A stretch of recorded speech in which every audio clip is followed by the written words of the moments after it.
সর্বশ্রেষ্ঠ হল সুবহানাল্লাহি বিহামদিহি সুবহানাল্লাহিল আযীম, এ দুটি বাক্য। সুবহানাল্লাহ।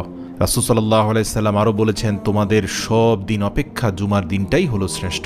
এতে হযরত আদম আলাইহিস সালামকে সৃষ্টি করা হয়েছে, এই দিনে তার মৃত্যু হয়েছে, এবং এতে বিশ্ব ধ্বংসের জন্য সিংহায় ফুঁক দেওয়া হবে, এবং এই দিনেই সবাইকে পুনরুজ্জীবিত করা হবে দ্বিতীয়বারের জন্য। এই দিন তোমরা আমার প্রতি অর্থাৎ রাসূল সাল্লাল্লাহু আলাইহি সাল্লামের প্রতি বেশি বেশি দুরূদ পাঠ করো, আর তোমাদের দৌলত নিশ্চয়ই আমার কাছে উপস্থিত করা হবে।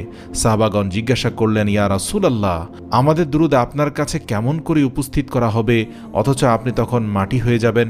রাসূল সাল্লাল্লাহু আলাইহি সাল্লাম উত্তরে বললেন, আল্লাহ তাআলা নবীদের শরীর জমিনের জন্য হারাম করে দিয়েছেন, জমিন চাইলেও নবীদের শরীর ধ্বংস করতে পারে না। সুবহানাল্লাহ।